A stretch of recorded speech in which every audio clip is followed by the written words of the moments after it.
Si Sergeant Gutesa, napapirma na po nila ng affidavit. Nako. Umatras na. Iniba na ang kwento. Ang sabi niya, si Defensor at si Marcoleta ay babayaran daw siya sa kanyang sasabihin. What? Binidyo si Sergeant Gutesa. Nako. Pero hindi po ako galit. Kahit na baguhin niya kwento, Totoo. naintindihan ko. Dahil pag ang pamilya mo, ang asawa mo, ang mga anak mo, ang tinakot, naintindihan ko, Sergeant Gutesa, huwag kang mag-alala, naintindihan ka ng sambayanang Pilipino. Pagkatapos ng banat ni Senator Amy Marcos kagabi mga kadonatics, nako, mas may matinding banat pa siya ngayon. Kasi nag-react si Sandro Marcos mga kadonatics patungkol sa sinabi ni Amy Marcos na yung tatay niya is, nagdodrugs ka. Nag-react si Sandro Marcos at ang sabi niya, hindi naman kapatid ng tatay ko yung si Amy Marcos. May banat si Amy Marcos mga kadonatics sa reaksyon ni Sandro Marcos.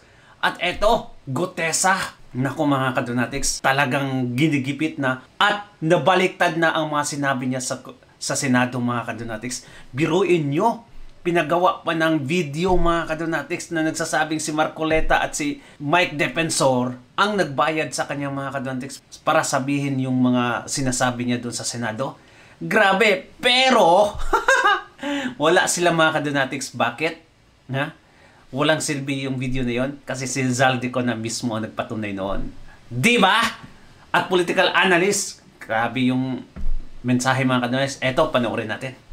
Basahin mo muna natin tong kay Amy Marcos. Pumalag. Palaban na itong si Amy Marcos no? Eto, ang sinabi niya mga kadonatics. Okay, nako. Gustong paingayin ni Sandro ang usap-usapang hindi ako tunay na kapatid. Di ba? Isa lamang ang solusyon. Ito, banat niya. Magpa-DNA test ako, magpa-hair follicle test sila. Kagandang challenge mga kadonatics. Sige, patunayan nyo o patunayan ko na kapatid ako ni Marcos Jr.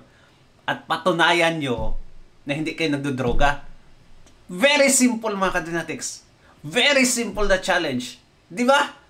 Ewan ko kung ano na naman tong i-rebut ni Sandro Marcos. Sama nyo na po Senator Mang si Auntie Claire sa hair follicle test. Mukhang naka-macrodosing ang amats araw-araw. Ito, totoo. At ito, nakakagulat na statement at nakakapangilabot talaga mga kadonatics. Kasi lahat talaga gagawin nila para lang maabsulto sila sa mausaping korupsyon. Grabe! Sobra ka na! Marcos Jr. lahat. At yung mga ginagawa nila mga kadonatics, napaka-obvious pa naman. Okay lang if they do it in hidden.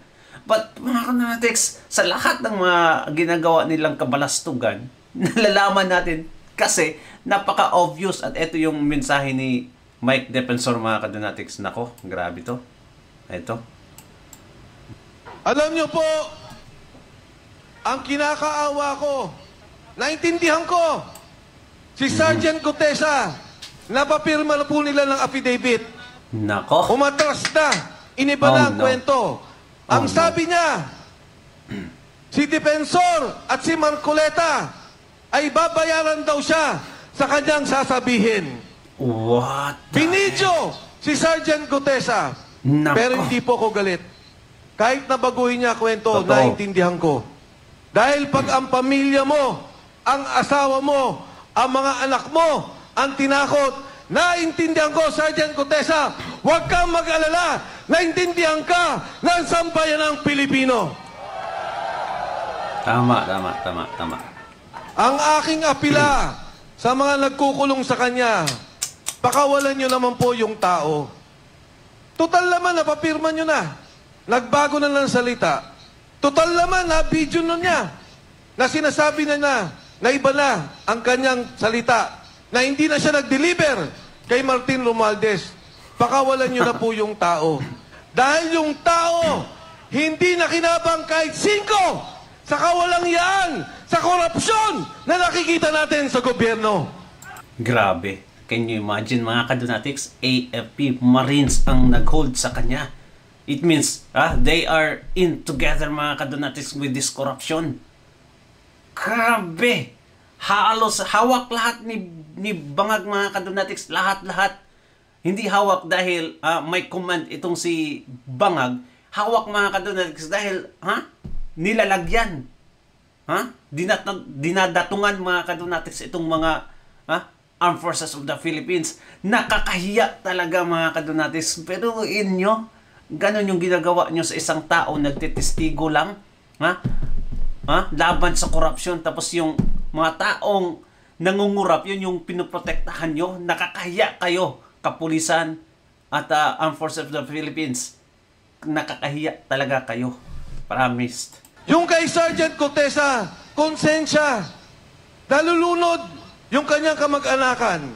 Yung mga kasama niyang sundalo, nalunod yung pamilya sa Bicol, binabaha, nawalan ng negosyo, nawalan ng pangkabuhayan. Pero ni Cinco, hindi ang kumita. Hindi ang congressman, hindi ang senador, hindi ang kontraktor, hindi ang DPWH.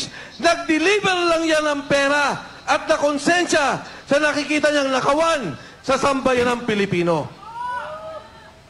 Mga kasama, kahapon lang, yung pamilya niya, inilipat na namin ang bahay dahil binabantayan din. Bakit? Dahil si Saldico, sinabi niya, totoo ang sinasabi ni Gotesa. Diba? Ang aking pong kinagulat, ang aking pong kinamangha, dati ang sinasabi ko, imbestigahan ninyo si Saldico. Dati ang sinasabi ko, imbestigahan ninyo si Speaker Martin Romualdez. Ngayon ko lang narinig yung sinabi ni Saldico na ang pera, dinadala nila ang mali-malitang pera kay President Bongbong BBM Marcos. Grabe, nakakahiya talaga mga kadonatics. Kaya, useless yung mga pinagagawa ng AFP, ng Marines mga kadonatics na ibaliktarin yung mga sinasabi ni Gotesa. At buti na lang, itong si Mike Defensor mga kadonatics, may communication pa rin sa pamilya. At may direct communication talaga sila. Buti na lang, pinalipat nila. It means, itong mga sinasabi niya mga kadonatics ay talagang totoo. Di ba? Kinidnap na nila ngayon si Gotesa. Noon mga kadonatics, yung isiniwalat ni Grijaldo mga kadonatics na ay talagang against kay Tatay Digong mga kadonatics sa drug on war. Si Grijaldo, anong ginawa nila? Dinala sa office mga kadonatics nila Abante at sino pa yung iba para lang kumambyo mga kadonatics, pero hindi. Ang tapang ni Grijaldo mga kadonatics, ang ginawa nila, pinakulong. Ewan ko na lang mga kadonatics kung saan na ngayon si Grijaldo. 'Di ba? Kung nakalabas na ba kasi nakantempt siya mga kadonatics, months din. Pero ewan ko kung nakalabas na ba. Ganyan sila lahat ngayon. Grabe. Ito mga kadonatics, dito na lang tayo sa political analyst sa mga nangyayari ngayon sa survey. Specifically sa survey mga kadonatics which malaking impact kay Bongbong Marcos at kay Inday Sara Duterte ang mga nangyayari ngayon. Ito, panoorin natin. All right, we're now joined by WR Numero Research President and CEO Cleve Arguelles, who's done studies in the last few months on the performances of our government officials, and we will be asking him, where does this lead? All right, Cleve, magandang umaga sa'yo. The last survey that you did on the president was in August. Let's talk about that, and let's talk about what's going on today. Yes, good morning, Karen. Thank you for having me. So our last survey that we did in WR Numero, this is a nationwide survey, was right after the last State of the Nation address of the president. No? So we did the fieldwork the 29th of July to the 6th of August. So this was really fresh right after he made that declaration, the now famous or infamous na mahiya naman kayo, no? So what we saw is that President Bongbong Marcos performance satisfaction rating at that point was at 35%. And this is an improvement, a slight improvement from his numbers noong April 2025, no? So it climbed up to 35%, 6 percentage point yung itinaas. So and consequently the dissatisfaction went down a bit, no? So he was at 32% at that point. This is 10 percentage points lower nung April 2025. So there was a slight improvement generally. So and we associate it with the SONA of the president that it was positively received, no, yung kanyang revelation on the flood control project corruption scandal, no, and of course the willingness of the administration to investigate. So at least at that point, no, it was still positively received. This is April, mga kadonatics, ha? Yung survey nila. Linawin ko lang August ulit, pala, right August. after the SONA, ano ang, what they call it, is it trust or approval? Performance satisfaction. Okay. So, right after the SONA, yung mahiya kayo, ano ang kanyang performance and satisfaction numbers? 35%. 35. Did the Vice President, Sara Duterte, did she have, at that same period of time, what were her numbers? So Vice President Sara was at 47% yung kanyang satisfaction. Oo. So, Vice President Sara was 47 despite issues on the alleged misuse of her confidential funds, a looming impeachment case against her, etc. Right. Then, after makiya naman kayo, the President came out with a list of 15 contractors. So, you did another survey. This was the last that we did and we're doing one next week. I see. So, yun na yun, no? So, Yeah. yung August ninyo, yung mahiya naman kayo, wala pang listahan na nilabas nun ang Pangulo Yes. No, of no. the 15 flood control. Yes. I see. So, right now, there's 3 months in between. So, August, September, October, mid-November, let's put it to 3.5 months, the President released the list of flood control. Umalis na si Zaldico sa Pilipinas, nagka-Senate hearings, ang daming revelasyon, the ICI was formed. How do you think will it look? But his cousin was also removed as speaker, he resigned. Anong nakikita mo, Cleve? Yes. So I've also seen I think the other polling organizations, they've already released their numbers for this quarter, right? Because we usually release late into the quarter, kaya next week pa kami. Oo.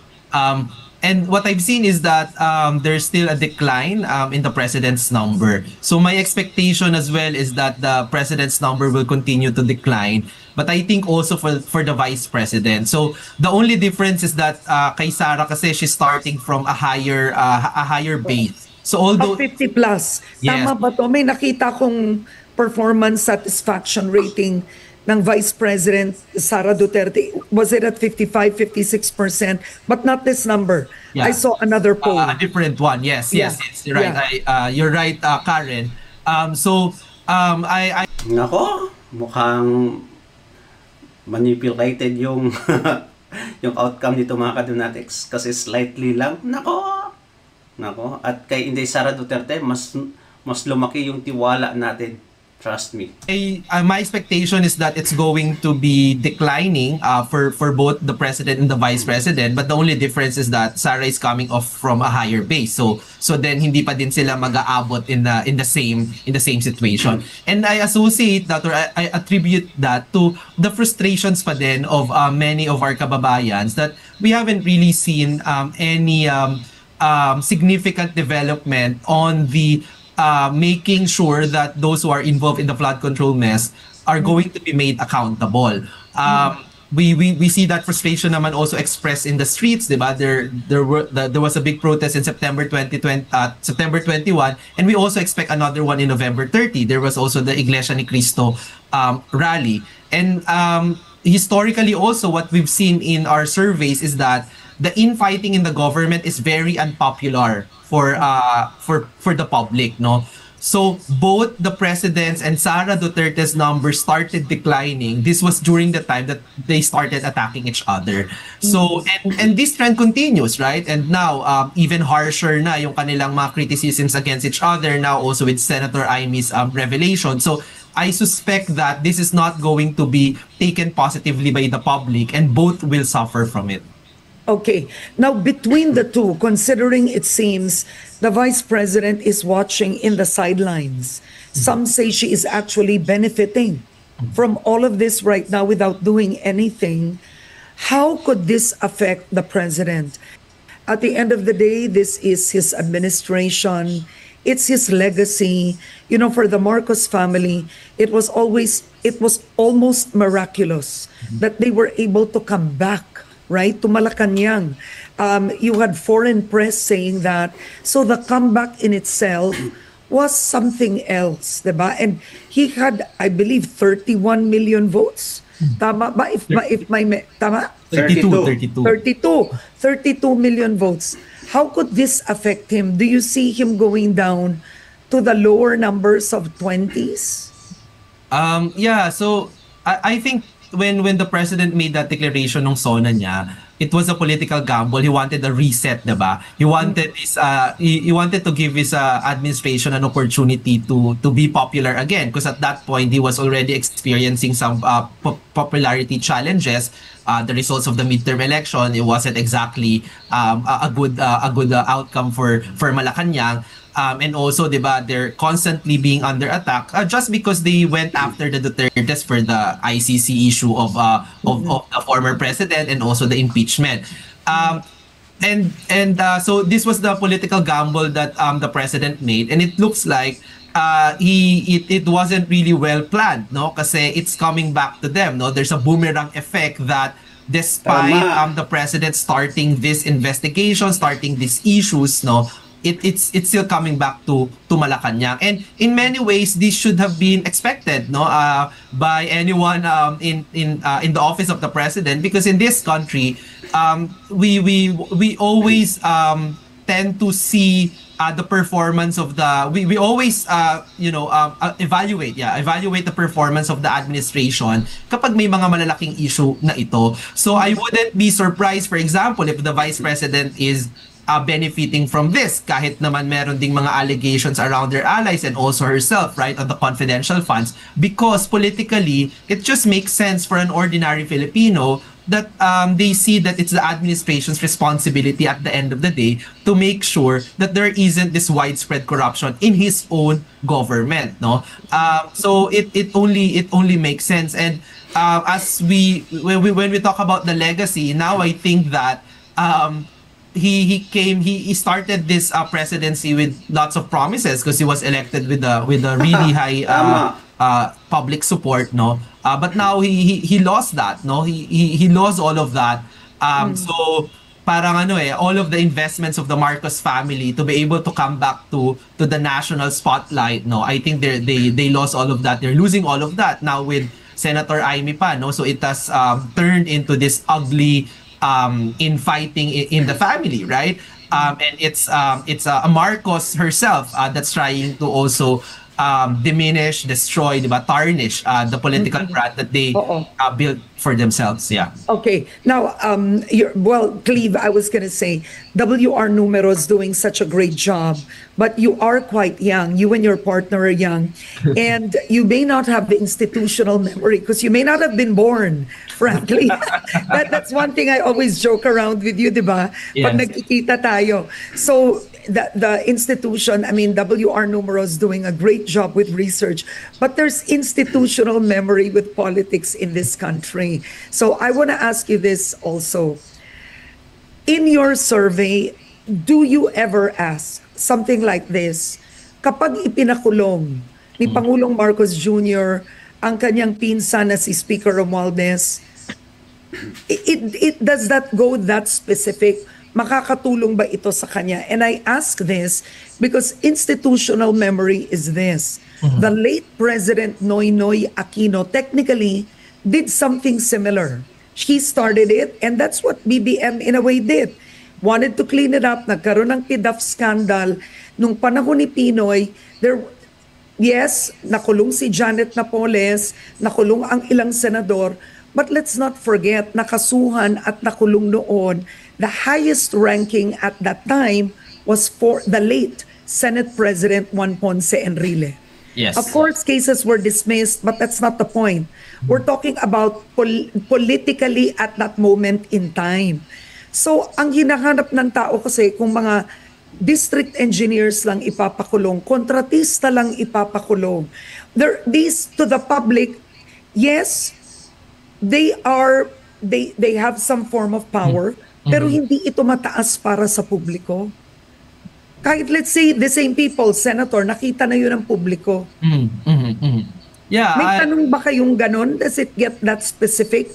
Do you have questions that could actually pinpoint what could help the president improve his numbers? Right.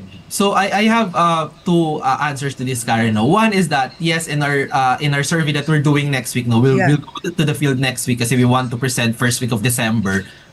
We have very specific questions like sino talaga ang gusto nyong makulong, right? Para you see that this is a reflection of the sincere efforts of the administration, right? But secondly, also as I suspect as a political observer that this may really it will still be very hard for the president's popularity to recover even if meron siyang gawin na something to this effect, right? Na talagang magpakita na sincere sa anti-corruption efforts. Because if you look at how the numbers are going, nagre-return din yung mga Filipinos into their usual kind of like political bases. So one of the biggest sources of decline of the president is in Mindanao.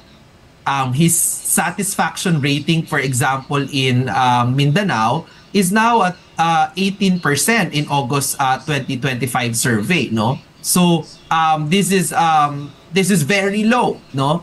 And I suspect that it will be hard for him to recover his numbers there even if ipakulong niya halimbawa the closest of his allies just because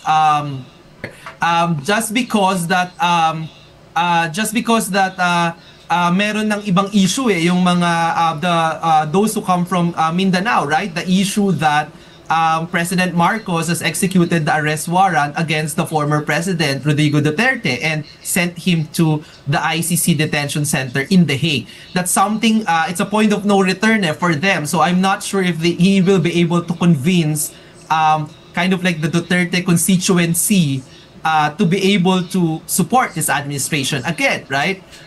So we're just talking about the rest of the public, right? You have, for example, the Marcos supporters, no, which I think in our last survey, he still has the support of many of what we traditionally would say or would call as Marcos loyalists, no, especially in Luzon. Kaya his highest numbers are still in Luzon. But he struggles elsewhere eh.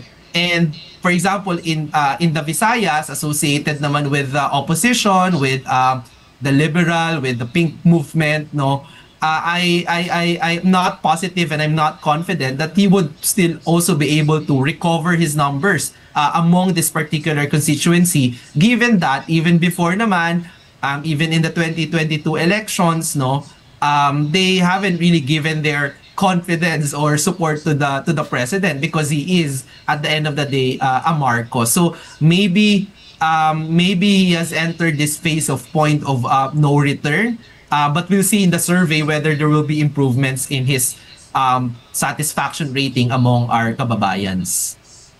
Karen?